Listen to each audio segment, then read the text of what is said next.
my goodness, welcome back. Today we are reacting to Can MTG Players Understand Yu-Gi-Oh! Rulings? This suggestion came to me in my Discord. If you're not in the Discord yet, highly recommend you join. It's a super fun place, and if you ever have suggestions for things for me to react to, I did play Magic the Gathering. I'm past that point in my life, though, but I was at one point a Magic the Gathering player, so I think this will be a fun video to see, because my guess is that no.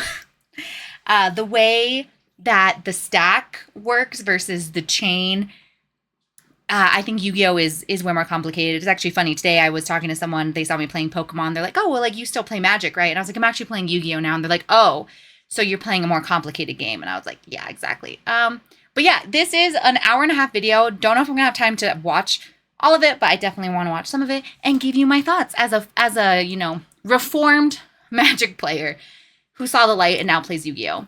So let's get into it. Let's watch What's the up, video. guys? It's your boy Coder, and you'll notice that I have lost my voice, but we're still going to be doing this anyway, because I have two very special guests here today that the Magic the Gathering enjoyers in the comment section told me that I gotta work with. So today, I'm happy to introduce the guys from Play to Win, the YouTube channel, the podcast, both, okay. I know all of these YouTube people. I know Play to Win. Dylan, how y'all doing, boys? I've seen these people doing great. on the Excited to be before. here. Phenomenal over here on my end. So what I told them very little about what we're doing today. I said, I'm going to ask you about Yu-Gi-Oh! Rules, and they need to figure out, using their Magic the Gathering brain, how it probably works. Now, the most important thing that I asked them is, what is your level of... Sorry, I kind of love this because this is very much like how I was when I started Yu-Gi-Oh! I was like, this is how I think this works, because I played Magic, played Pokemon, and so I do think getting into Yu-Gi-Oh! Having played other card games is definitely easier. I think Yu-Gi-Oh! Being your first TCG is a lot, because some stuff does transfer, but there's also some stuff that just does not transfer, like completely unique to Yu-Gi-Oh! Specifically thinking about the chain versus the stack, I was like, what is happening? Yu-Gi-Oh! Knowledge and the wording on Magic cards is not nearly as like... Very little. Realistically, my only Yu-Gi-Oh! Experience is I play card games for a very long time, specifically Magic, so I have friends who have always played Yu-Gi-Oh! So I've been near it, but I don't really know the rules. I stopped playing sort of around the time for me, which middle school, which is when I realized that 4-star monsters were good. If you had a strong 4-star monster that didn't need to sacrifice a creature, that was powerful. Monster, and then after that, I stopped paying attention. So the game has obviously a lot different than what I know it as, but I roughly understand the idea of 8,000 life, and I know that it's a very fast format, and I get card games a little bit, so yeah. Yeah, I will say, See, I thought it was what I knew before getting into Yu-Gi-Oh! As a Magic player. I was like, oh, Yu-Gi-Oh! Is the game where if you win the dice roll and you go first, you win. Which, was I wrong? Was I wrong? Not really. 4,000 life in Lajin, the Mystical Genie of the Lamp was the best card in the game, so I think I'm a little bit behind. You know what? No, I think this is perfect. I think it's going to be fantastic. So for today, I have 9 questions for you guys that we're going to be going through. I'll have you guys reading the cards, and you basically have to use your intuition, assume that you're sitting down for your very first game. Yo, an hour and a half, these 9 questions, I'm guessing that they are not going to understand what is happening. Like, that's a lot of thinking time. Are these questions difficult? Like, I'm curious how softball... I don't know if there are softball. Okay, if you've seen a Magic the Gathering card versus a Yu-Gi-Oh! Card, that's another thing. Like, before I got into Yu-Gi-Oh! I was like, that's a wall of text. It's a wall of text on Yu-Gi-Oh! cards. This happens. How would you assume that it would play out? Now, here you guys are working together. I'm going to test myself, too. It's not like a competition or nothing. You guys can communicate amongst each other and be like, how do you think this works? How do you think that works? But ultimately, the idea is to showcase just how different the rules are for Yu-Gi-Oh! And for Magic. So it's perfect that you guys know very little about Yu-Gi-Oh! Because then you can utilize your Magic the Gathering and overall general card game knowledge to try to figure this stuff out. I'm ready. So, right before we get into it, I do want to explain 2 very important things about Yu-Gi-Oh! Rules that are like the big differences between Yu-Gi-Oh! And Magic. The biggest one is the difference between what we have called the chain, which is what you guys in Magic Didn't they literally call the start this stack. off by being like the chain Patients versus around the the world stack are is cleaning their retainers wrong. Here are the 3 odd. worst That's ways a to clean your whole other retainer. thing. 1, brushing. Advertisement. So the stack is basically how you guys, stack multiple effects one after each other. Whereas in Yu-Gi-Oh, that system, we call that the chain. Okay. But the big fundamental difference between the chain and the stack is that with the stack, when the stack is resolving, you're able to add more things to the stack in. Oh wait, that was a huge thing. And I haven't played Magic in almost a year because I told you I've been cured. So, but I do remember when I was learning to play Yu-Gi-Oh, I was like, okay, I'm gonna wait for something to resolve so that way I can respond to this. Like chain blocking, there's no stack blocking. You can't block. Like you can hold stuff for as it's resolving versus in the chain, it chains to each other and then it resolves backwards. The stack, you can keep adding to the stack as it's resolving, which was very frustrating for me because I was like, what do you mean I can't wait until that part's resolving and now I can ash it? Chain blocking is a thing and that does not exist in Magic. Between resolving effects that are on the stack. Whereas in Yu-Gi-Oh, the way a chain functions, let's say you use something as chain link 1, I use something as chain link 2, you then use something as chain link 3, and we agree, okay, we no longer have anything we want to add to the chain. We're going to let the chain resolve. At this point, no more effects can be added to the chain until the chain has fully resolved all the way down to chain link 1. So once a chain begins resolving, you're resolving the entire chain without adding anything new to it. That's the big Dylan, fundamental that means difference. I'm sorry for interrupting, but Dylan, that No, means you're that good. every single stack has split second after the last spell gets put on the stack. Yeah, honestly, that might solve I some assume problems that's in what that means. CDH. I can't confirm it, and I don't know anything about Magic, but I mean, hey, I'm down. The stack would become wild. very, Okay, very all right, I get it now. complicated. That is kind of easy to understand, though. That kind Awesome. of makes sense, and I feel like that makes it easy to resolve, especially I as will like agree. newer I players. think once you because understand in what the Magic, chain every is, it time makes way something more sense happens, in the way you they do can the do stack. something else. Anytime something finishes happening, Yeah. everyone's allowed to do something else. So this kind of makes it a little bit easier, I think. That makes sense. Yeah, and Yu-Gi-Oh specifically go, here's all the shit that has to be done. Okay, we agree? Cool, do it all. Yeah, okay. That's just how that works. The other big fundamental difference between Yu-Gi-Oh and Magic is that you guys have fail to find rules. You're able to activate cards that would I fundamentally didn't do even nothing. think You're of allowed that. to let's I don't know. I think okay, I've only played Magic and Pokemon, and so you can, if you play other card games, let me know if other cards have failed to find. That was a crazy thing for me where I was like, wait, I can't even attempt to activate this card if I, so yeah, like in Magic, for those of you who have never gone down the dark rabbit hole that is Magic the Gathering, you can activate a card that doesn't have like a legal target, or you can do a search and have a fail to find, meaning like you don't have to actually, versus in Yu-Gi-Oh, that was a hard thing to learn, to be like, wait, I want to activate this card. And it's like, but do you even have another copy in your deck? Do you have, can it even resolve? Like, do you have the appropriate thing in your graveyard? Like Yu-Gi-Oh has to, you have to meet all the conditions of the card. You can't fail to find. Whereas, so the amount of times in my Magic deck, I would fail to find simply because I was like, whoopsies, I don't have the thing I thought I had. And in Yu-Gi-Oh, I'm like, I gotta know all my cards because you can't fail to find. You can also fail to find in Pokemon. And resolve just like parts of stuff, like of searches. say there's a card that says, destroy all your opponent's creatures. I assume you're allowed to activate that even if your opponent has no creatures. Sure. In Yu-Gi-Oh, that's not a thing. In Yu-Gi-Oh, in order to legally be allowed to activate a card, you must Can not you imagine only if we could be, bistro able to without the do opponent something having with that to card, control you need to a be able to do monster, the like- entire effect. Yeah. If in Yu-Gi-Oh I have an effect that says, for example, destroy all monsters my opponent controls, then special summon a monster from my graveyard. If I don't have a monster in my graveyard, I can't even activate that effect, even if my opponent has a bunch of monsters Yeah. on board. You need to be able to have to do fully all of resolve the effect in order to activate it. Can you Yes, sir. Can you activate the spell if your opponent has no creatures on board? If it says destroy all No. creatures, return a monster. If they have none, can you do it still or still no? You also cannot do that. You Like also can't do Raigeki, that. for example, old school Yu-Gi-Oh card, you're not allowed to activate Raigeki at all if your opponent... It's so funny being in the Yu-Gi-Oh mindset now because I haven't played Magic in like a year and I'm being reminded, and I'm gonna be so real with you. Yu-Gi-Oh, once you learn it, it makes more sense because why in Magic? Why are we allowed to just activate cards that we can't do the thing on the cards? My autistic brain loves Yu-Gi-Oh. I love that the cards tell you what to do and you have to meet all the rules and requirements, and I love the way it functions because why were we failing to find? Doesn't have any monsters. Why is that a Okay. thing? They have to that, have at like, least one for you to legally in be allowed highly to activate competitive Raigeki. Magic. Otherwise, it is Fail not a legal finding. activation. Same thing with search effects or tutor effects. Like, I guess that's what you call them. Yeah. Let's say I have Reinforcement of the Army, which says add a warrior monster from deck to hand. If I don't have a warrior in my deck, I'm not legally allowed to activate that card. Interesting. Okay. So those are the two big fundamental differences. I have one more question about Yu-Gi-Oh, and I think this is one of the only times that I'll ever get to ask this question. Is this true that in Yu-Gi-Oh you're not allowed to go infinite? Like, if you would be able to present a loop that could like infinitely do an action that could kill your opponent, are you not allowed to do that, or am I wrong? Win that way. So that is a fantastic question that I won't give you the answer to because I put an infinite loop question in this quiz.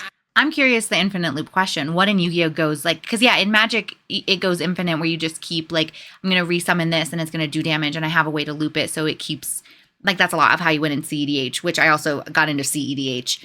I should have just gone into Yu-Gi-Oh. The fact that I like CEDH more than just like Commander because I liked the the rate of play and the level to it. Anyway, I don't even know in Yu-Gi-Oh what goes infinite. What can go infinite in Yu-Gi-Oh? So you'll get your answer, but you'll get it later. I'll figure it out today. All right, good. I'm glad we can segue that in. You will get your answer later. Okay. So with that being said, with all the rules set out and all that stuff, it is time for us to get into the actual quiz. So, are you guys ready to go? Ready. Let's do this. Question number 1, and I started you guys off a little bit easy with cards you'll probably recognize. Oh, good. 4-star monsters with no effects. Okay. So if I activate the spell card, Pot of Greed, and my opponent chains with the quick play spell card, Mystical Space Typhoon, targeting my Pot of Greed, what happens? So if you're not super familiar with how spell cards function, Pot of Greed is very popular, right? It's just activate it, draw 2 cards. Spell cards are cards you can just activate however, unless they have like a cost or whatever. If they don't have a cost written on the card, you can just activate it on your own turn. Mystical Space Typhoon has a little lightning bolt next to the spell card word, which means that it's a quick play. You can use it on either player's turn. So if I activate I can't think of a Magic example because, like I said, I haven't played in a while, but I do remember it was a really hard thing for me to get through my brain that a card getting destroyed doesn't mean it resolves. Like, if you send a card, if you activate a normal summon search and then you chain droplets and you send that card, like, it's not negated. Unless something's negated, it goes through. And the only things that have to stay on field for their resolution are continuous spells, I believe. So if the card's no longer there, I think that's what they're going to get stuck on, is being like, well, if you destroy it, it doesn't go through. But you didn't negate it, so it is going to go through. Pot of Greed to draw 2. And my opponent then uses their Mystical Space Typhoon in response to my Pot of Greed to destroy my Pot of Greed. What happens? Ooh, I think I have an answer. Go, Cam. I'm going to go. Talk to me. I'm going to go based on my Magic logic. The one thing we didn't talk about the stack versus the chain is the stack operates on a first in, last out basis. So as spells get put on the stack, the first thing that's put on the stack is the last thing that's going to resolve. So in this case, if someone puts a draw 2 on the stack, we call them divination, and it's way worse than Pot of Greed. But if you go to divinate or Pot of Greed and someone tries to stop your Pot of Greed from going off, well, what happened is that would resolve first, and then your Pot of Greed would try to resolve, but it can't. It got stopped or countered. So I would think that Mystical Space Typhoon, even though Pot of Greed has been revealed and you want to do it, by the time it goes off in the chain, it's no longer there, and Mystical Space Typhoon is effectively a counterspell. That's what I have a thought as well, and I think it's different. I knew than it. They're yours. gonna get stuck on thinking that you you have have to read it as to, if this like, was like Magic the Gathering stuff, because this is destroy target spell / trap on the field. Whereas to me, Pot of Greed, in Magic, it would never be on the field. This looks like a spell to me, so it would go like in the chain. But I don't know if Yu-Gi-Oh, if that means like if every spell, I don't know if that means that it has to touch the field. So like in Magic, this wouldn't work. Because if you're destroying, that was another thing that was really hard for me, because it's like there's stuff that's like activating from hand, and then there's things that activate on the field. But then in Magic, it like the idea of like the ether, like the stack often existed above the field. Like there was stuff happening above the field.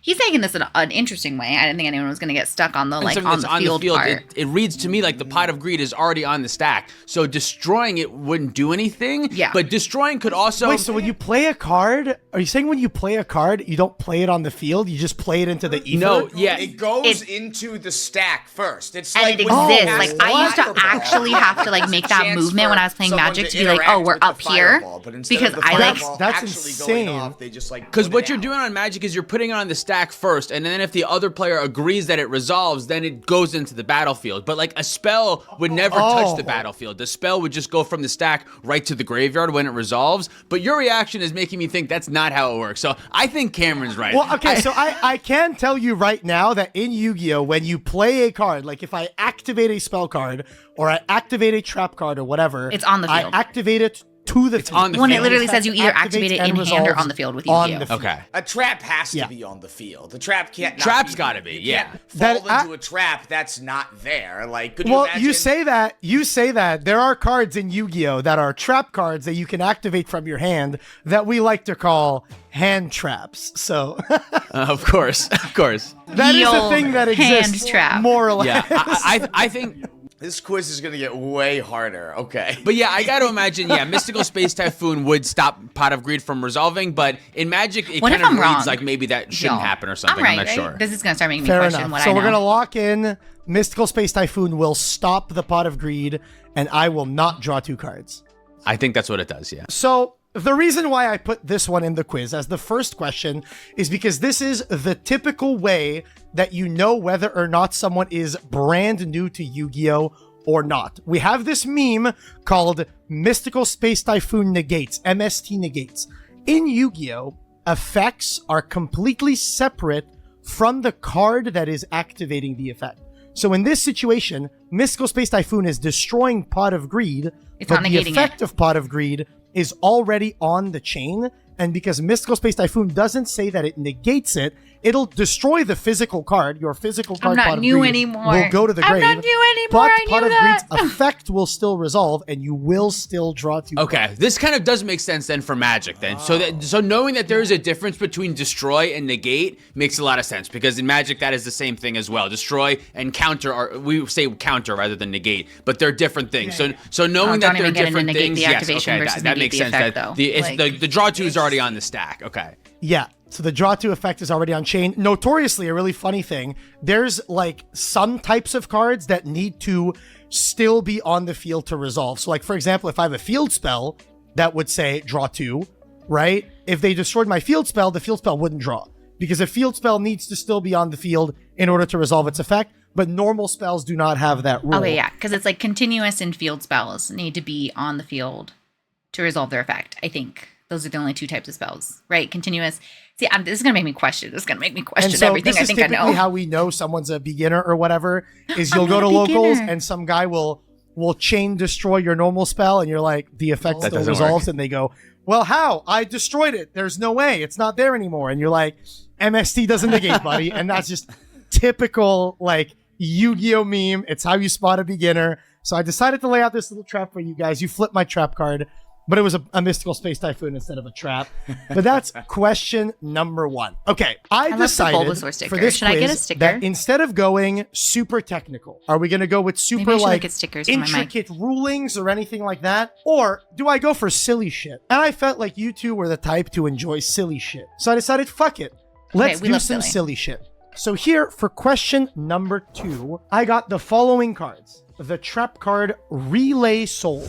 And with the effect of Relay Soul, I have summoned the head of Exodia, the forbidden one, onto I'm my gonna have to field. read these And cards, my y'all. opponent has a set trap card, Compulsory Evacuation Device. So basically, to lay out what the dual field looks like here, I control Exodia the Forbidden One that was summoned via the effect of Relay Soul, which says that I can summon a monster from hand, and while it's face up on the board, I effectively can't lose the game. But if the head of Exodia leaves my field, I lose. And then Compulsory Evacuation Device lets you target a monster on the field, return that target to the hand. However, the other 4 cards in my hand here are the 4 other limbs of Exodia. And does the that head mean? of Exodia says that if I have the head of Exodia alongside the 4 limbs in my hand, I win the game. What happens. So I think in Magic, I think this would be, it looks like 2 triggers going on the stack at the same time, and they're both your triggers, which means you get to order them how they resolve, I think. I'm confused because he's not speaking in chains. Is it chain 1, the trap that summons? Cool. I mean, I feel like it has to be because it's resolving. So now, is the head of Exodia already on the field before you are active, or are you? I guess the head of Exodia has to be on the field in order to activate the trap to send it back to hand, because your opponent has to have it to hand. And I'm sorry, what? So wait, is it that if the head leaves the field, you lose? But if you have all the pieces in your hand, you win? So is it asking like which of those would be occurring first? I think I'm saying lose.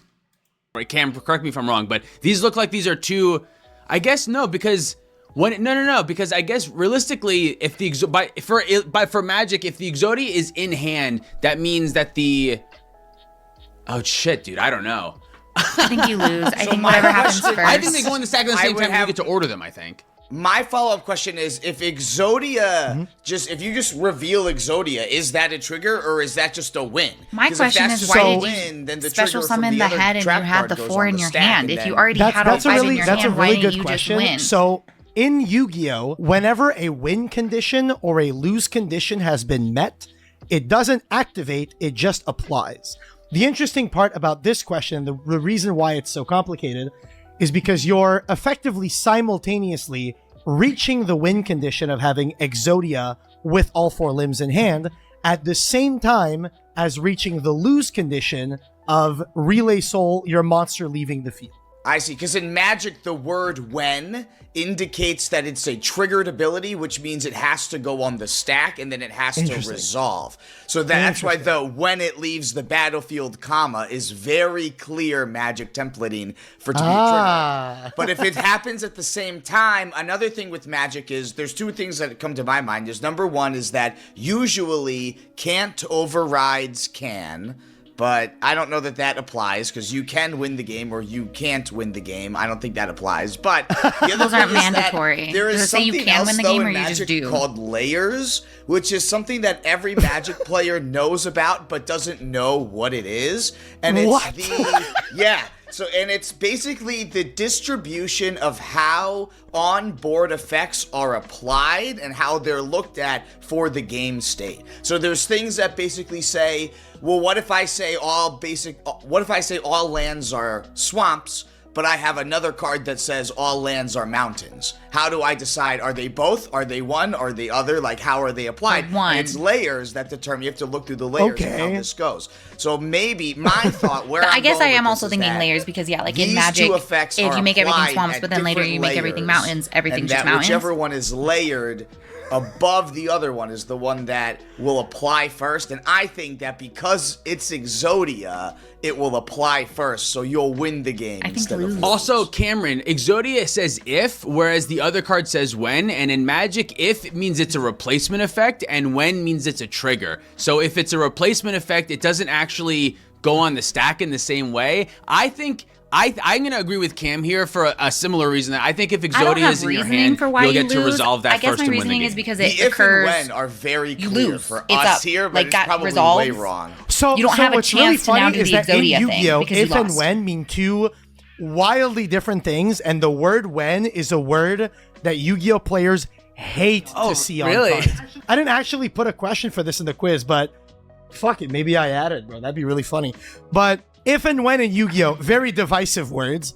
So for you guys, if and when means that an effect is either a trigger or a replacement. That's so right. Yeah. So like a a trigger would like go on the stack, whereas like a replacement, it would like kind of like happen instead of what's happening, right? So like Cam, if something happened like this in Magic, if you had something that triggered said when it returns to your hand, there's a trigger that says you lose the game, but there was something else that had like a replacement effect that says when these 5 cards are in your hand, you win the game. In Magic, you would win the game, right? With the trigger still on the stack. Yeah, there'd be like a state-based action that would occur that would I mean, it's weird because there's nothing in Magic that says reveal your hand and you can win the game, but it would be like a state-based action where it happens, the game would see it. The game and would it just acknowledges, See, I don't think the game would see all of them being in your hands. You wouldn't even reveal them? You would just say, I win. You would reveal them, but it would be like a replacement effect. It wouldn't make sense in Magic, but it would be like a replacement effect for having 5 cards in your hand. So it would just sort of happen, and your opponent really couldn't do anything about it. You could do it on the online client very easily because a computer would recognize the 5 cards in your hand, see the trigger go on the stack, and go, nope, that trigger's not going to resolve. This player already has the winning. Right, that's what I'm saying. I think you lose, and there's not a chain after you lose to do the new Magic trigger. Paper when that happens, when you just go, oops, no. And if you have to trigger, is the Exodia is the Exodia an if? I'm the rare you have all hunter the that cards? battled Joey in season 2. Because if it's an if, like you have to go on a new chain. And I think you've already so lost. you're saying that Exodia would win the game here before Relay Soul says that I think we're gonna, or 100% of the time, and I would put money on it. Yeah. I think what's really funny is that you guys were debating option A, Exodia wins. Option B, Relay Soul makes you lose. The correct answer is actually secret option C. Oh, no. A win condition and a lose condition have been met at the same time. Therefore, the game results in a draw. That's devastating. It is not a win nor a loss. It is a draw. Now, does this ever happen? Fuck no. Absolutely not. This has probably never happened unless you were... You can probably see the look on my face. I don't like being asked fake questions. I took that seriously. I put brain power into it. I feel like I hope the rest of the questions, I get silly and real, wanting to do silly stuff, but also that's not a real question. Okay, cool. It's a draw. We needed to know that. Specifically trying to get this to happen. However, really funny that it results in a draw. And honestly, this one's a little bit of a silly question. Most Yu-Gi-Oh players probably wouldn't even know the answer to this one. I'm gonna be so real with That's so funny. Okay, yeah. It just negates itself. I guess that kind of makes sense, but I don't know why that's an unsatisfactory answer. Because I wanted feel like it to be that one is or the just other. It is kind of a super waste of time unsatisfactory, question. but yeah, that is just how that works. So would the game just continue while you have all 5 pieces of Exodia in your hand and you keep playing the game? Sorry, no, so the game can't continue while you have all 5 pieces of the game just question stuff like that on my We're gonna channel. speed it up. Typically, whenever I do ruling-based quizzes, I put a lot of normal monsters, so we call them vanillas. I don't know if you guys call stuff like that on my channel. Yeah. Typically, whenever I do ruling-based quizzes, I put a lot of normal monsters, so we call them vanillas. I don't know if you guys call guys with no effects vanillas. It's You the do? same thing. Awesome. Anytime you see a vanilla in my quiz, it's just a placeholder guy. It could be literally fucking any dude. I control Bean Soldier, the goat, and my opponent controls a continuous trap card called Gozen Match, which is what we... I'm reading this. I'm pausing it to read it. Each player can only control one attribute of monster. Send all other face-up monsters they control to the graveyard. Okay. Like to call a floodgate. Gozen Match says that each player can only control one attribute of monster. The attribute is Earth, Fire, Dark, so you'll notice Bean Soldier, an Earth monster. In this situation, and you mentioned sacrifices before, so you know how tributing works to tribute summon a monster. My question here, if I have my Bean Soldier on my board and my opponent controls Gozen Match, can I legally tribute my Bean Soldier in order to tribute summon my dark attribute I don't have a light on in here, so that's why it looks so blue. Okay, I have a thought. In Magic, I think this would be yes, you would be allowed to do this. But in Yu-Gi-Oh, I think the answer is no, because you, I think, said earlier that there's no area before the battlefield. If you want to play something, it goes onto the battlefield, and you're not allowed to do it if you can't do it. Which means, is there a moment that Summon Skull and Bean Soldier would technically be on the battlefield at the same time, because in order to play the Summon Skull, you put it onto the battlefield, and then you have to sacrifice the creature.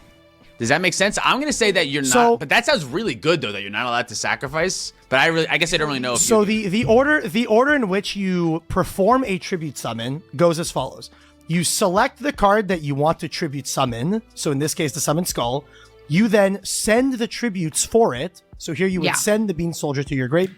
I mean, again, because I played against Tikaboo and it was the same thing where I was like, well, if I get, if I link into something or won't that allow me to have more? I still only have one, and it's like, I think you can't even legally perform the action Okay, we had an outfit change and a lighting change to continue this video. Yard, then you tribute summon the summon skull you put on the board. So no, they're never on the board at the same time, but you do have to select your summon skull as the guy you want to tribute summon before you send off the beam. Okay, so knowing that, then I would say yes, you would be allowed to do this. I think I'm changing my answer, unless I've just been tricked. But I'm going to change my answer now that you said that. That I think yes, you are allowed to do this. Cam, do you agree with that? Do you feel differently about it? No, I think I have to agree with that. I think there might be something about I think I'm focusing I hate a little the bit too much overhead light, around the but I fact feel that you like said this that is, goes like, and good match is a lighting. floodgate. And I And I'm have to thinking start that using the big words light. mean things, and that floodgate might mean that it allows Where's you the to answer? open I'm gonna have to up speed the run through it. It is opportunity interesting, to do but something. Wait, is I'm- floodgate not a term that you guys I have use? no idea what that means. No, we There don't is use yeah, no, there's Okay, not so floodgates in in Magic. Yu-Gi-Oh, the term Well, floodgate, there are obviously floodgates in not a Magic. real There's game things term, that, like, lock but you, floodgate is a word that we Yu-Gi-Oh players use to gosh, what was describe his cards name? that say you can't do something. So like a card like Skill Drain that negates the effects of all your There was, opponent's like, in guys. mono white, that shit's a there was, like, floodgate. some Goes in match says you can only floodgates. control one attribute. That shit's a floodgate. That's what we like to call floodgates. I see. They're stacks pieces, we call them. Okay, interesting. Stacks, Interesting. yeah. So I would say that this stacks piece here does not prevent us from tribute summoning Summon Skull in this case. That's what I would say. So this is a two-part question. I'm going to give you one other little piece to this one before I give you the answer. So in Yu-Gi-Oh, we also have this thing that it defines the game that we call the extra deck. You guys are probably more familiar with the fusion deck, that deck on the side where you have your fusion monsters. In Yu-Gi-Oh, they've expanded and added a lot of different types of extra deck monsters, so it's no longer only fusions. There's They used to only be synchros and fusion. Xyz and link monsters in there and all that shit now. I'm going to show you a link monster. You do not need to read the effect, okay? Because I don't want to overcomplicate this for you guys. This is Link Spider, a link monster. And the way that you perform a link summon is very similar to how you perform a tribute summon. You basically look at the If the materials, question which is, here it says can you one link normal into Link monster, Spider which and still the Bean Soldier is. under And a the way you floodgate perform a of link controlling summon one is you would attribute? just The answer is no. send the materials that are listed on the link monster from your field to your grave to then summon this out from your extra deck. So it's not a card you I have will to agree draw with the Magic into. people, though, it's that a card you it just have like, access makes to sense once and you can learn effectively it, just but cheat it out, also provided you have the right materials. That sounds so good. is not It's fully really good. logical So because most, it's like most it's not decks on in the field Yu-Gi-Oh anymore. are You only built control around the one. idea of But it's like these the 15 lock, cards in like my that extra deck are those the best floodgates cards see in my the deck, field and my as it deck is currently built is. around being able to put the materials to cheat out these cards from my extra deck. That's usually the gameplay loop of Yu-Gi-Oh! So in this same situation, opponent controls goes in match, and I have, we're going to say, a monster other than Bean Soldier, because Bean Soldier's an earth, and so is Link Spider. So let's assume in this case, Bean Soldier's a fire, right?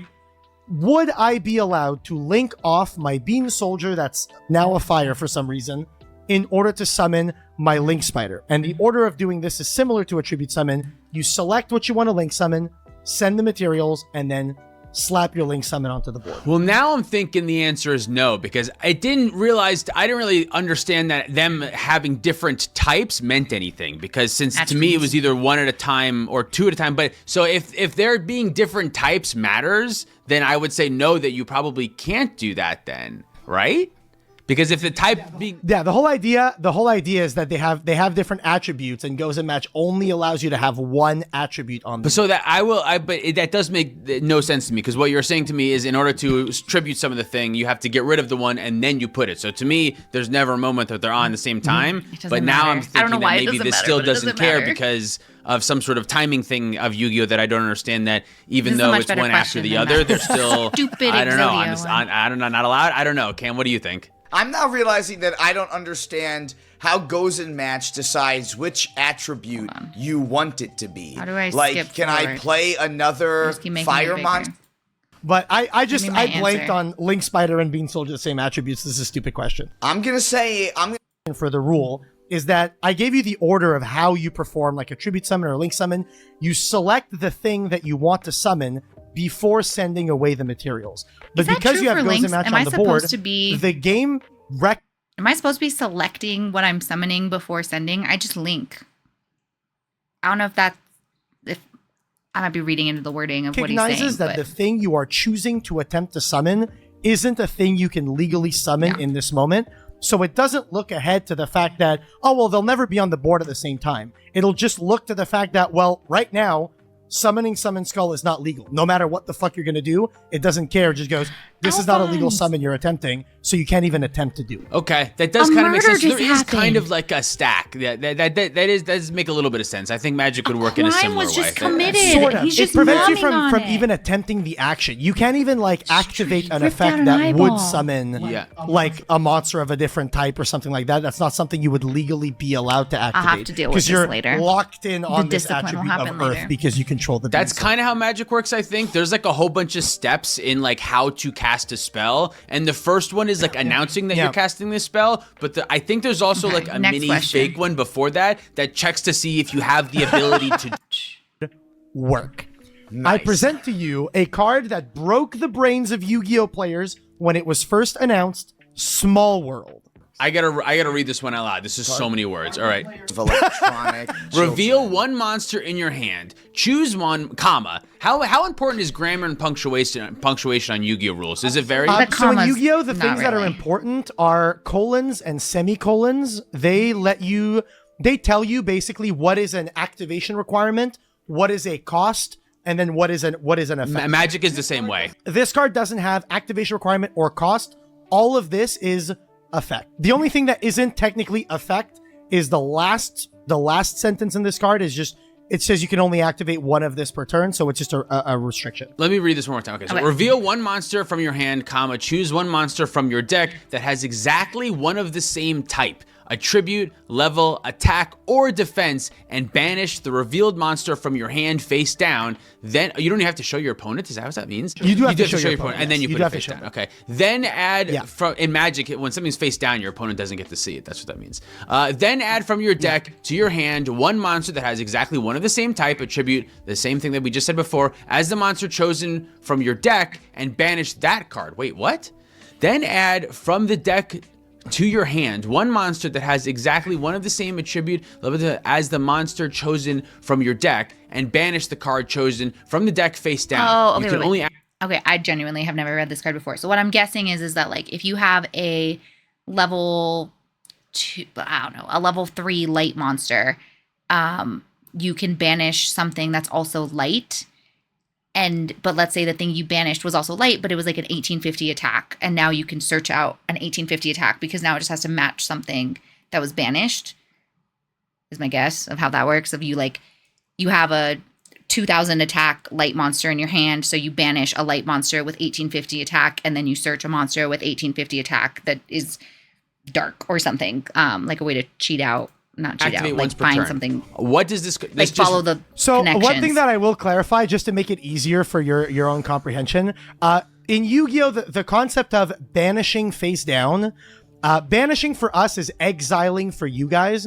However, in Yu-Gi-Oh, cards that are banished are very easy to interact with. Whereas, to my understanding, when you exile a card in Magic, there are like so few cards that can interact with those cards. They're effectively Yeah, gone. they're normally gone for good. In Yu-Gi-Oh, if you banish a card, a lot of people like to refer to the banish as a second graveyard in Yu-Gi-Oh. It's very, very strange. So the way that Konami have designed cards to basically say these cards are gone effectively for good is to banish them face down, because very few cards interact with face down banished cards. So basically, when you see banish face down or whatever, you can just assume it's just exile. Just get rid of Forever. that shit. So does know? this card allow you to exile a card from your hand and a card from your deck of the same type, and then they're both just gone? Is that all it does? Did I read that correct? Or I think the card in your hand stays, does right? it say? You are going through the steps that the Yu-Gi-Oh community went. I'm sorry, what the fuck Am I reading? exiling two of the All right, cards so from you my library?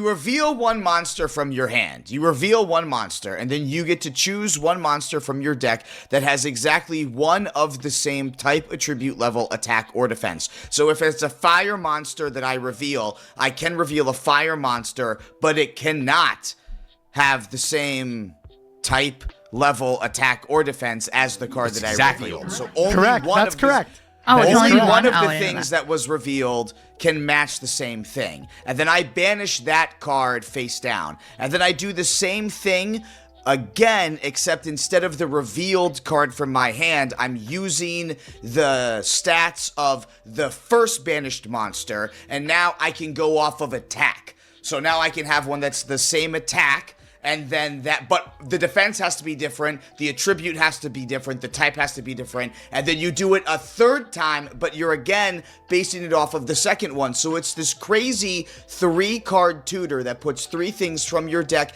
into banishment that probably combos with a bunch of other stuff, and all you did was reveal the card, and I don't see anything that says put the revealed card from your hand, the revealed monster from your hand, into banishment. So that's what I think it does. That's My what mind is blown. I'm only seeing it telling that you're allowed to do that twice though. How are you seeing the third time? I think it only mentions it twice. Maybe it is just twice. I was looking. To me, it looks, but I'm also realizing that this card, I think it stays in play. It says you activate it once per turn. So I think that this spell does not go to a graveyard after you finish doing its thing. I think maybe it is allowed to remain on the field each turn. So does that mean that you just get to exile 2 cards from your library every turn? Does that are you? No. So one thing I'll clarify. So this is a normal spell, like Pot of Greed. This is a one effect. Normal spells, when they resolve, they just go to grave. They're like a one. Then the once per turn at the bottom. You just can't flip another one over though. Yeah, the once per turn just says if you have 2 copies of Small World, you can't play both in the same turn. Oh, okay. Well, if it says once per turn, you so can't use Yu-Gi-Oh the copy does of that Small a World lot once per because turn. every card in our game is broken. So in order for you to not be able to just infinitely do shit, basically every card has once per turn text on it. However. Okay, is he about to say, however, hard versus soft once per turn? Because things have once per turn on it, it doesn't mean it's actually once per turn.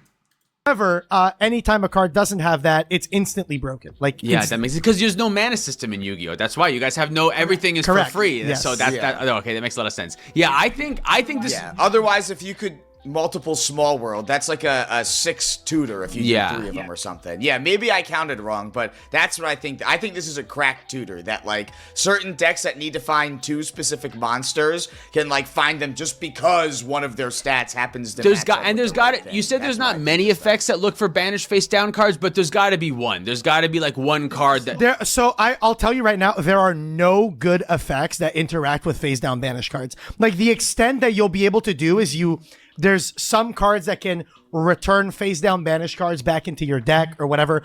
Face down banished in Yu-Gi-Oh is effectively the card is not usable. Then all this does was thin your deck and just exile 2 cards from your deck. To me, that seems bad, but maybe I don't understand. I'm gonna say that's what this does, and I'm gonna say that it's bad. Yu-Gi-Oh always throws a curveball at you. There's a trick. You read a card, you go, this card looks like it sucks, and it goes, actually, it's part of the most broken deck that's in existence. You're stupid. Yu-Gi-Oh does do that a lot. You'll read a card and go, this is ass, and then it's insane. So honestly, I'm going to give you guys the point for this one because you were so much closer to understanding how this card works than I would have ever expected you to be.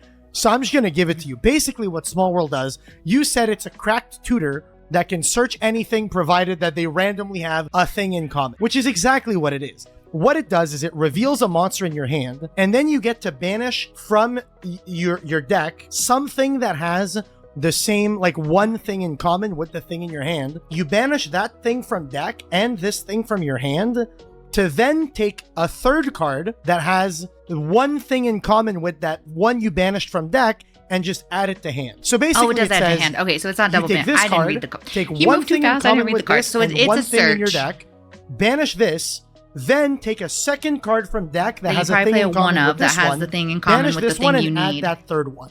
So This that's card's what it broken. does. This card's Wait, busted and so you broken banish wide the open. first. So technically, it's a -1 in card economy. You lose 1 card because you play Small World and you lose a card from hand. So you go -1, but a bunch of random combinations of cards in the game just let you tutor effectively anything out of your deck. Wait, so you banish you're Yeah, banishing seems one of the cards that you search from your library and the original card that you reveal to find a third card and put it into your hand, and you get to keep that card. Yes. That effect's gotta Yes. be broken. That's gotta be so good. Well, so the thing that's really funny, actually, so I know this is not one of those videos of is this card broken or whatever. This card has seen very fringe competitive play, rarely. Very rarely. But that's because most decks in It takes up Yu-Gi-Oh deck are space. so Like, we're consistent. not- They don't need a this. tutor. Okay. So you'll play this in decks that are less consistent. The one most thing that I find really replayed. cool about this card, We're coming up on the most replayed question. you guys are 50-50 right now. 2 for 4.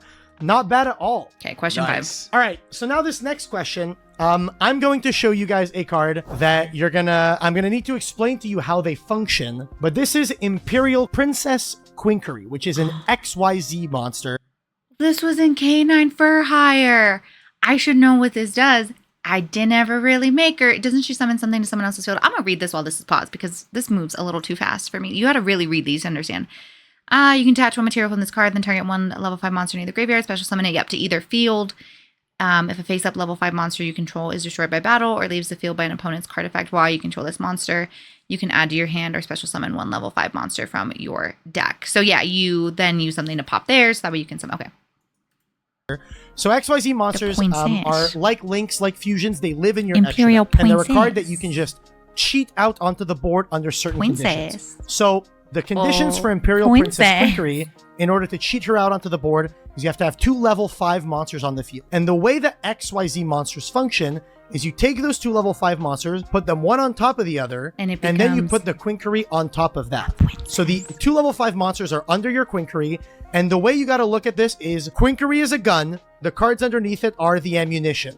Why do we make her detach a one in weapon? order to activate the effect, so it has a limited number of uses in order to activate her effect. So here you control a Princess Quinkery that has 2 level 5 monsters 2 underneath bullets. it. The level 5 monsters underneath it don't matter. And then in your graveyard, you have this card called Artifact Mjolnir. This card, I need to read this. You can set this card from your hand, blah, blah, blah, during your opponent's turn. If this set card in the spell and trap zone is destroyed and sent to your graveyard, just put during your opponent's turn. If this card is special summoned during your opponent's turn. Well, with Princess, you would not be destroying something on your opponent's turn. I'm pretty sure she's just during your main phase. Is what I'm guessing where which this is a question level is 5 going to go. monster. I'm going to read you the relevant part of Quinkery's text, which says you can detach a material from this card, so remove one Yeah, of it's not the a quick ammunition, target a level 5 monster in either grave, special summon it to either field. That's all it's doing. So in this situation, the Quinkery is going to target the artifact Mjolnir in your grave and is going to Mjolnir. summon it to your opponent's side of the field during your turn. What happens? And I'll read you the relevant part of Mjolnir here as well. It says, if this card is special summoned during your opponent's turn, which is activation requirement, target one artifact monster in your graveyard. He paused. which That's all. is- It's if this card is special summoned during your opponent's turn. It has not been special summoned during your opponent's turn. You special summoned it during your own turn. Right? Am I dumb? I think, right? Like that's... nothing also happened activation because it wasn't during your Special opponent's summon turn. it in defense position. Also, you cannot special summon monsters until the end of the next turn, except artifact monsters. For something to be an artifact monster, it just has to have the word artifact in its name, right? Correct. Yes, correct. Cam, do you want to take this one? Because I'm already confused. I have no clue. I'm a little confused. What I'm going to say is what this breaks down to is that you're giving your opponent a stacks piece, or a floodgate, as we call it in this game, that says that they can't play their spells. They can't cast their monsters. They can't play any guys. No guys. Because they're Okay, so maybe the thing is because if this card was special summoned during your opponent's turn and it's viewing my turn and it was special summoned to your field, so I'm the opponent. But I don't think that's how it works. I don't think if I special summon it to your field, it has been special summoned during your opponent's turn. Even if it's on your field. probably See, not this is going to make me the question what I artifact know. deck. I don't... the I, artifact deck is dog shit. Unplayable. No one plays artifact cards. Which is why, because I have the artifact Mjolnir, if I give it to you and it says that you can't play things that aren't artifact monsters, that means that your deck is good Yeah. because it's full of non-artifact That sounds like that makes monsters. So as long as you're playing a Yeah, good that deck, make- you can't I agree with win. Cam. This makes a lot of sense. I think that's what it does. Fair. So I thought I was tossing you guys a curveball because at the start of this video, I told you in order to activate an effect, you need to be able to resolve it. You need to be able to use it. And the Mjolnir says that you have to special summon an artifact monster from your graveyard. But Yu-Gi-Oh! That rule that I told you doesn't apply when an effect is mandatory. So this play that I'm explaining to you guys here, the Quinkery and the Mjolnir, this play was like meta. Some decks were doing this to straight floodgate or stacks piece, like you like to say, their opponent out of playing their entire turn by just going, I summon Quinkery, here's a Mjolnir, you're locked into artifacts until the end of your own turn. And the only reason why that works is because Mjolnir is a mandatory effect. If Mjolnir said, if this card is summoned, you can special summon a guy from grave, this would not be a legal effect to activate, and it would not floodgate your opponent at all. But the only reason why it does floodgate them Wait, is what? specifically because it is a mandatory effect, so it has to activate. Mandatory. Oh, okay. So that's kind of weird. Yeah, Yu-Gi-Oh rules can almost like the rules can override themselves. I love how your Card again. Wait, faces wait. No, wait. in defense position. If this card is special summoned during your opponent's turn, so does it view me as the opponent who special summoned this to your turn, and it's the opponent's turn, and so on the opponent's turn? Target one artifact monster in your graveyard, special summon it in defense position. Also, you cannot special summon. Oh, it doesn't say you can target.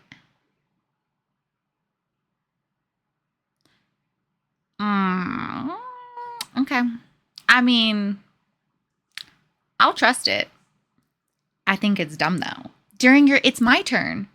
If this card is special summoned during your opponent's turn, that's the part that's throwing me for a loop, because if this card is special summoned during your opponent's turn, isn't that a trigger that you would have to? How is it? I genuinely have to ask you this. I need to go to my Yu-Gi-Oh guy. Can you explain? It's an ignition. It's a trigger effect of if this card is special summoned during your opponent's turn. So if I poinsettias and give you this card, don't you have to activate the trigger of if this card is special summoned during your opponent's turn in order to get locked? Yeah, and it's mandatory. But it says if this card is special summoned. Yeah, that's not what indicates if it's mandatory or not. What indicates if it's mandatory or not is if it says you can, or in this case, since it doesn't say you can, that means it's mandatory. But it still activates. Yeah, it activates. So it's like a flip summon activation because it doesn't say you can, target one artifact monster in your graveyard, special summon it in defense position. Also, you cannot special summon monsters. And because it doesn't say then, is it because it doesn't have the clause between target? It just says target and also? Simply because of the fact it does not say you can. You have to activate the effect even if it cannot resolve. A classic example used is Sangan, which searches... Whenever Sangan's sent to grave, he searches I think, monster with 1500 or less, either attack or defense, one of those two. But even if you do not have any legal targets, if Sangan gets sent to grave, he doesn't say you can search. He just says search. Just, that's it, period. What do you grab off Sanguine if you don't have a legal... You grab nothing. It resolves without effect. Do you get to look in your deck, though? No. But it says search. Yeah, but if you know for a fact that there's no legal target.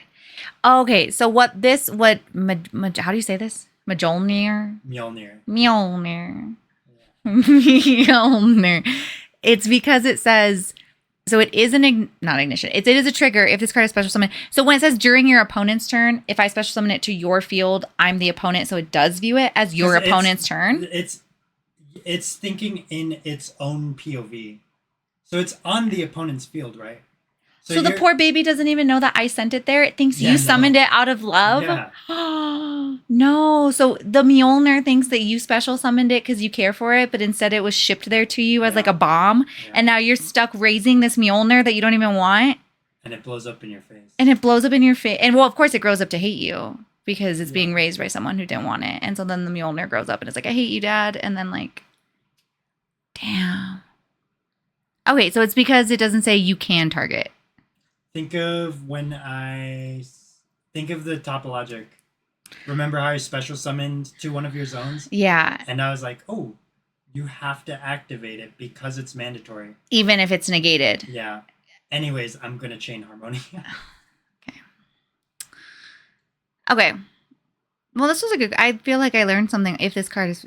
I guess I got stuck on is during your opponent's turn. But you're right. The little baby Mjolnir doesn't realize that his princess mother sent him to go be raised by the enemy. Okay. Fine. I'll allow it to be real. Okay, where's the next question? Oh, question 7. Okay. Are in the money right now. Holy moly. So this next one exists to fuck with your brain. Okay, great, I'm 'cause about I'm to already show you so like cognizant 7 right different now. cards. Keep in mind, you only need to read 2 of them. I have previously activated and resolved Marine Cess Coral Anemone. So all you need to know about Coral Anemone is that it says you can target a water monster with 1500 or less attack in your grave, special summon it to your zone this card points to.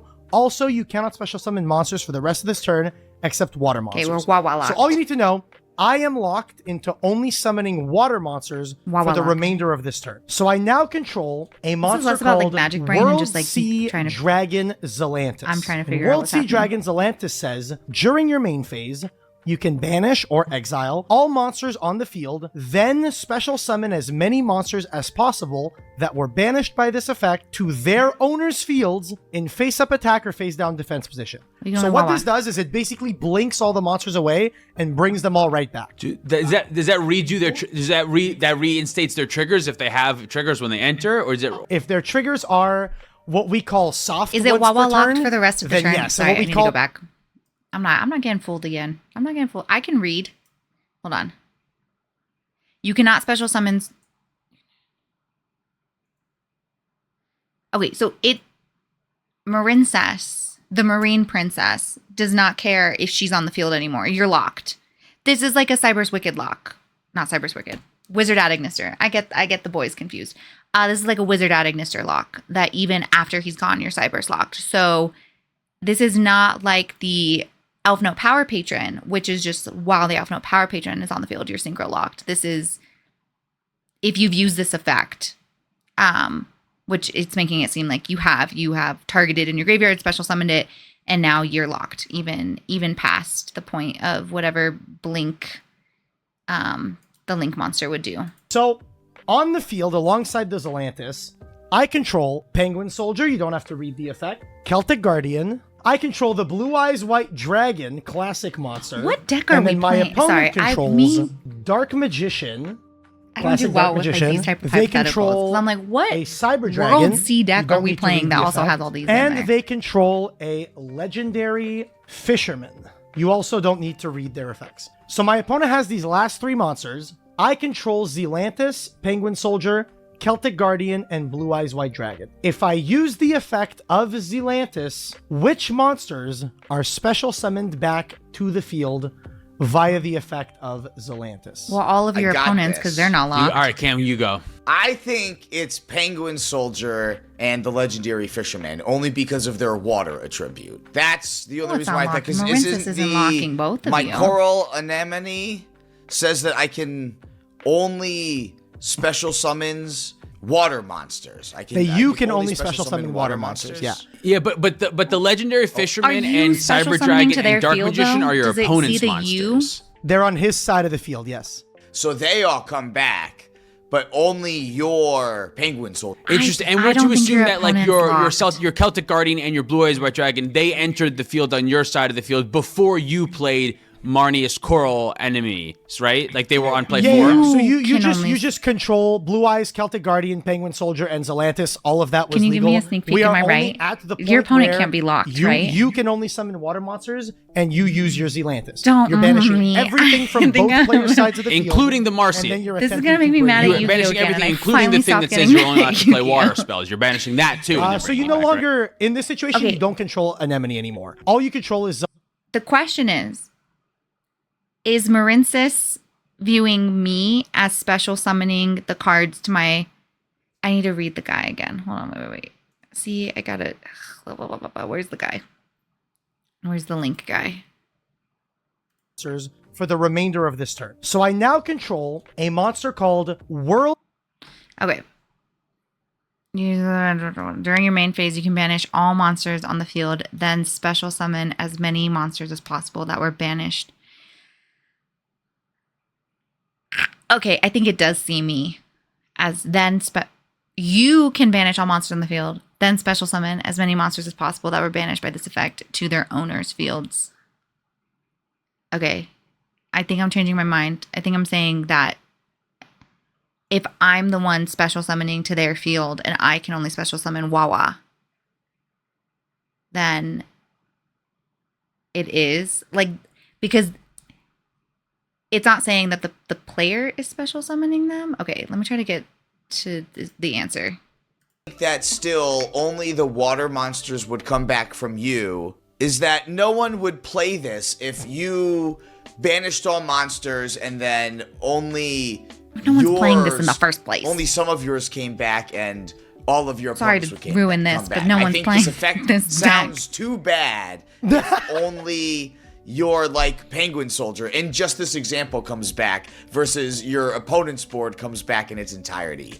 So I'm going to say that only water monsters come back. I have a question now too. Sorry, lots of questions on this one. Yeah. Coral says you can't. Give me the answer. You read some of the things back in. Oh, that gives the answer away, because then what you can do is put all of your things in play, and then the last one that you put in play is the coral anemone, so that way you got all your stuff back, and your opponents could only get their water monster. Well, no, lot in of the stuff situation, happened in that Coral skip. Anemone's gone. It's not on the board anymore or anything like that. Her effect is applied regardless of if she's on board or not. In this situation, you've used Coral Anemone. It has left the board. All you control is Zelantis, Penguin Soldier, Celtic Guardian, Blue Eyes, and your opponent controls Dark Magician, Cyber Dragon. Didn't think of this, and there's only this Marine Cess deck is like the deck that gets to utilize this. So Zelantis's design wasn't to do this, to like clear all your opponent's non-waters and not bring them back. Zelantis's design was to let you turn back on once per turn effects to use them again. But people in this Marine Cess deck found, well, if my cards lock me into waters, I'm the one summoning everything back, so I don't bring back their shit, so you can clear their entire board, and if they're not playing a water deck, they lose everything. So yes, you are absolutely correct. In this situation, the only cards that come back are your Zelantis, Reading the card your Penguin Soldier, explains the card. and their legendary That's fisherman smart. come back to the field. figured it Dude, out. Cam, infinite Questioning. loop question. In this situation, I control a Yu-Gi-Oh card by the name of Pole Position. So it's a trap. Why is it ugly? Why are you shaking your head? Bad card. Let me read the card. The face-up monsters with the highest attack on the field is unaffected by the effect of spell cards. When pole position is removed from the field, destroy the face-up monster with the highest attack on the field. Okay. Card, old as fuck trap card. And this card is like the granddaddy of all infinite loops. I control a Pole Position. I control Continuous, the field okay. spell Luminous Spark, which says that all light monsters gain 500 attack. And I also control a card called Gemini Elf, not a light monster. And then my opponent wants to summon X-Head Cannon, which is a light monster with 1800 attack. So here's where the infinite loop portion comes in. Pole Position says the face-up monster with the highest attack on the field is unaffected by the effects of spell cards, meaning that whichever monster is on the field that has the most attack would be unaffected by Luminous Spark. I control Okay. Gemini Elf with 1900 attack, and I have Luminous Spark up. If my opponent would normal summon the X-Head Cannon, the X-Head Cannon is not the monster with the highest attack, so it gained 500 attack via Luminous Spark's continuous effect. But now, it has the most attack. Therefore, it's no longer affected by Luminous Spark. It goes back down to 1800. But then, it's no longer the monster with the most attack, so it will gain 500, go back up to 24. But now it's the monster with the most attack, so it's unaffected by Luminous Spark. So it goes back down to 1800 in an infinite loop. But not actually So, achieving anything. I want to ask you, just straight up, what the fuck Okay, that's the thing is in Magic, infinite loops, exactly, they achieve something. You don't just loop something. Like, you loop to win, especially in CDH. happens here? How do we solve it? Can he even normal summon the X-Head Cannon in the first place? Talk to me. What's your thoughts? Infinite loop question. In Magic, something like this, Okay, let me try to remember in Magic from a year ago. I mean, I think it would just like loop and just, but it wouldn't achieve anything. So you won't. Why would you create this loop in Magic? That's like where I'm stuck. Is like, why would you create a loop that literally doesn't achieve anything? So if it has the highest attack, it's not affected. This is going to be something like that other question where it's like when a win con and a loss con are at like the same time, they negate each other. Where I'm voting like nothing happens. You would force the game into a draw, because what this to me does was it forces the game to keep on going forever and ever without there being a way for you to stop the loop. So like normally in Magic, there are things that you can do that will loop, but there's like you are doing it, so you can stop it whenever you want to stop it. Yeah, you but can be like, there I'm are gonna loop certain until my loops monster has that 7 technically bajillion don't have attack, a and way I'm of gonna go for stopping. game. They Like, just continue going forever, and unless you figure out how to like break the loop, it will go forever, and it forces the game into a draw. There's a notorious combo that's not very good with Animate Dead and World Gorger Dragon that does something like this, where all it does is it basically just flickers itself in and out over and over again, and if you have a payoff that says like whenever something enters deal damage, then you can shoot the table, but if there's no payoff, it just goes in and out forever without being able to stop.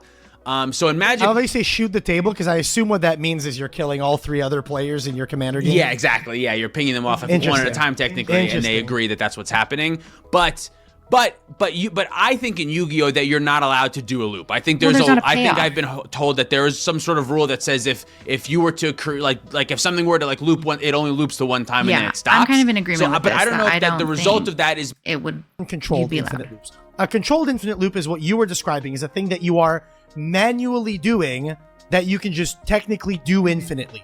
So in Yu-Gi-Oh, the way a manual controlled loop is handled, notoriously there's one deck called Six Samurai, which is really old, and what it does is that they have these cards that say when you summon a Six Samurai guy, you place a counter, like a Bushido counter is what they call them. You place a Bushido counter on all of these different cards or whatever. And Six Samurai notoriously have an infinite loop combo that they can do, that every time they do one instance of the loop, they have one additional counter on each of their cards. So every time they do it, they're just accruing counters effectively endless. And you can the way choose a when it controlled stops. loop is handled in Yu-Gi-Oh is you demonstrate once or twice that you can do this infinitely, and then you say, I do this 12 billion times. That's how And it is in then Magic you too. proceed from the point after those 12 billion. You just assume it has been done 12 billion times, proceed from Okay. there. So now you have 12 billion counters on all your cards, whatever, and you go from there.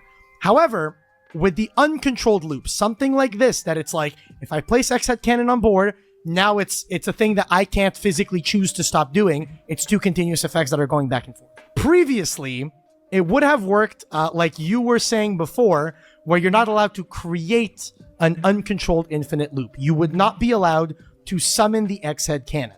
One of the most viewed videos on my channel is a judge call that I took, I want to say something like 6 years ago at this point, where a guy built a deck that created an instance where he had pole position and like 5 or 6 other cards that interacted with each other that made it so if the opponent placed a card on the field, it would create an infinite loop with his pole position. So by the rules, your opponent was not allowed to place a card on the field. They could not play a single card. That's funny that it applies to your opponent. After that video came up, no, go ahead. What's up? It's funny that it applies to your opponent, that even though you set it up, your opponent's still not allowed to tip it off, even though Because your opponent's play is the one creating the infinite loop. You haven't made a loop. You made a legal board, but the moment you play a card, you're making my loop That's happen, bro. funny. You can't be That's doing funny. that shit. Okay, yeah. That's so funny. Shortly after that video went up, Konami changed the policy for how uncontrolled infinite loops function, and ultimately decided that if an infinite uncontrolled loop is created, that you are to call a judge will come over to your table, determine which card is most at fault for creating the infinite loop, and once they determine that one, they send that card to the grave and the game continues. What? That's crazy. They just say, kill this card. Continue playing. That's funny. Insane. A judge has So to it's break just the like loop. the judge is just like, I will be God here. I will poke the thing, get it out of the way, and then that's it. Effectively, Is that a dupe frog? if versus when. I'm going to ask you an if versus when question. Oh, I should know this one. Yu-Gi-Oh style. So Yeah, no Magic Ooh, okay. if versus one. off is the not cuff, really. off the Chain record, I blocking's hadn't not a written thing. this one down, but I'm going to give you the classic Yu-Gi-Oh one. I present to you the Yu-Gi-Oh card, Dupe Frog. He's So Dupe Frog, the only smart. tech.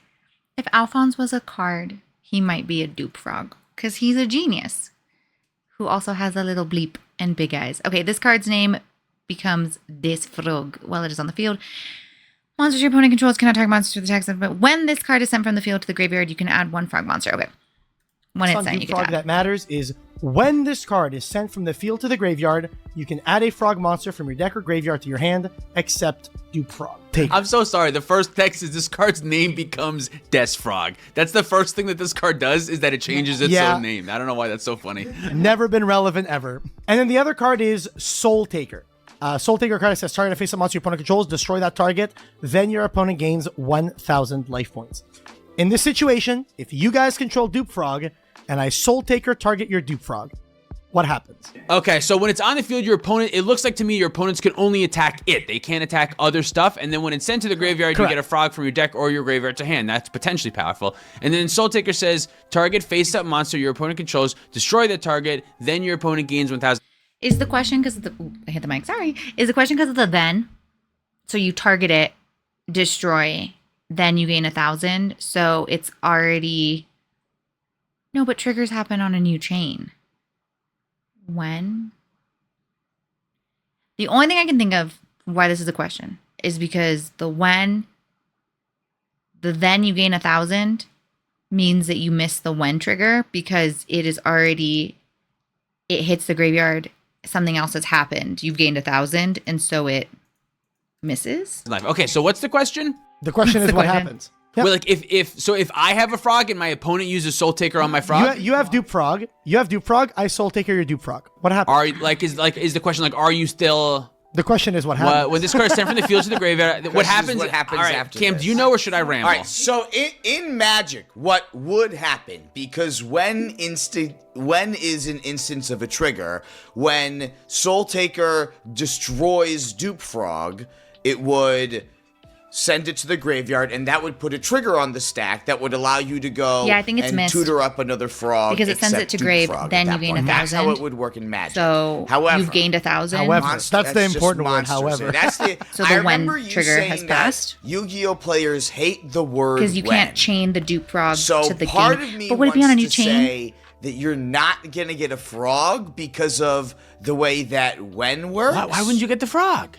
Because Is this connected to the first line of text that says you only get the frog if it dies in like combat or something? Is that maybe what it is? No, you get the frog regardless right? of how it hits. As long as it hits just the has to hit graveyard, the yeah. grave from So the then if Soul Taker hits it, you no, get a trigger, you go hints. get the frog in your hand, and then you gain, or I guess you'd probably gain the 1,000 life first, and then you'd go get a frog?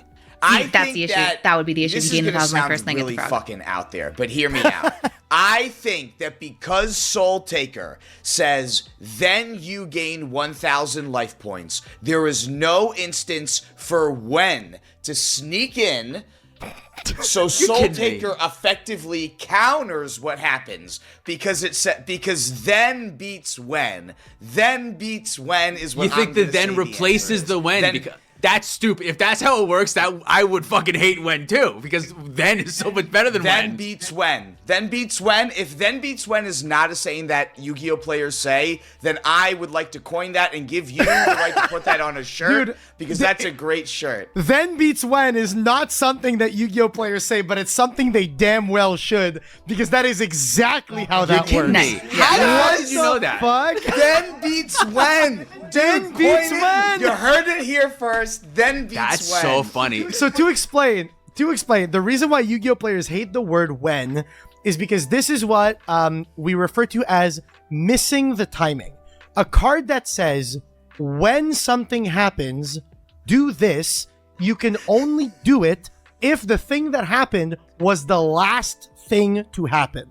So because Soul Taker says, kill it, then they gain 1,000. The last thing to happen was 1,000, wasn't the not the Dupe Frog going hitting the grave. It was your opponent gaining 1,000 life. So it's no longer when this card is sent to the graveyard. It is now when your opponent has gained 1,000 life points. So that dude. Meaning that Dupe Frog misses the timing. If Dupe Frog said, if this card is sent to the graveyard, add a frog from deck to hand, it would add, even under the Soul Taker situation here, because it just cares, did my trigger thing happen? Whereas when cares, did my trigger thing There we go. just happen? That may okay. Okay, I think one more Bullshit question Yeah. to end it off. I decided, fuck it, I'll throw them a question that even the average Yu-Gi-Oh player would get wrong. So don't feel bad if Oh, you get great. this one wrong. I control Amazoness Swordswoman. Is that Lost Art? They censored my harpies, but Amazonia's swordswoman is just out here living her best life. That's crazy. Okay. Your opponent takes any battle damage you would have taken from battles involving this card instead. Okay. And my Amazoness swordswoman is equipped with double-edged sword. I don't know if you guys have like Yeah, there is equipment in Magic, but it does not function the same. You control one doubles. Also, both players take any battle damage from attacks involving the. Oh, okay. Both players take any battle damage from attacks involving the equipped monster. If you take 2,000 or more damage, send this card to the graveyard. mint cards or whatever in Magic. Are they called artifacts? Is that what you call them or something like that? It's a subtype of artifacts. They're artifact yeah. equipment. So it's a card. Double-edged sword is a card that you equip to the Amazoness swordswoman. So now its effect is applying to the Amazoness swordswoman, and it attacks your opponent's Quintet Magician. You do not need to read the text on Quintet Magician. You only have to look at its stats. It's huge. Why is it so big?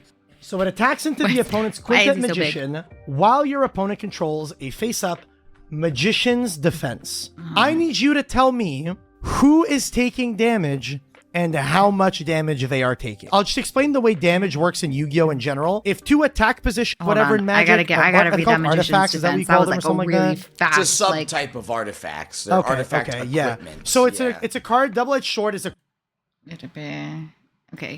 Defense. I need you to I need to read the card, sir. Quintet Magician. You do not need to read the text on Quintet Magician. You only I have probably to look need at to read its the stats. text on It's the huge. trap thing. Why is it so big? So it attacks into the opponent's Quintet Magician while your opponent controls a face-up. Okay. Any damage you take is halved. Okay. Any damage you take is halved. You cannot have the same damage twice this way. Okay. Okay. While you control a spellcaster or monster, any damage you take is halved. But your opponent takes any battle damage you would have taken from battles involving this card instead. And where's the double-edged sword text? Puis and Tenku? So now it's effect. I think you... hold on. I gotta read the double-edged sword. I don't know if you guys...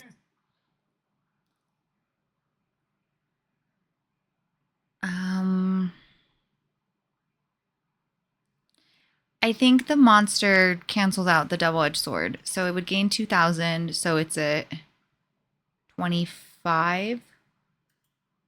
And then what were the stats?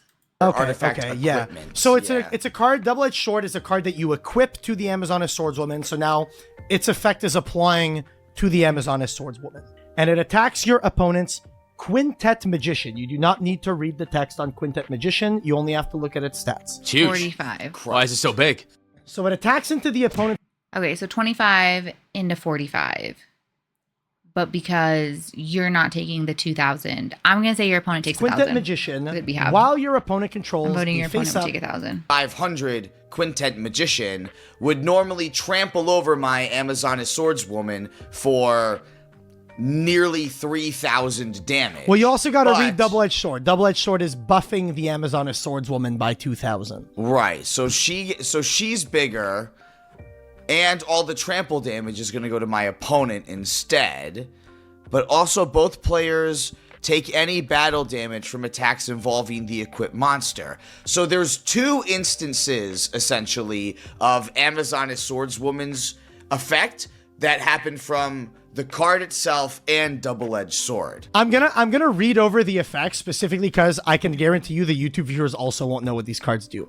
So Amazoness swordswoman says that your opponent takes any battle damage you would have taken from battles involving this card. Double-edged sword is buffing the Amazoness swordswoman, so it's on 3,500 attack. But double-edged sword also says both players take damage from battles involving the equipped monster.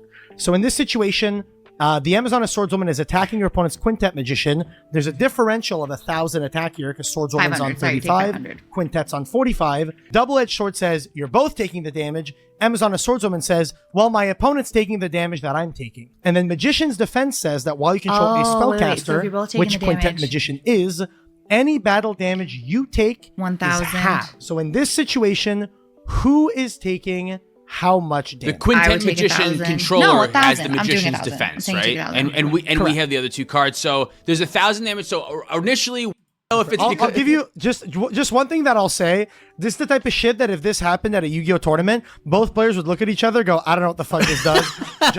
Judge, please explain this.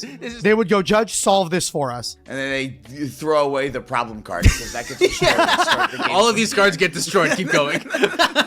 Every time you call a judge, all the cards in question are destroyed. Now keep going. That's how I would judge. I'll be so real. What this makes me think of is the fact that in order to become just like a regular Konami judge, I don't think that's a question.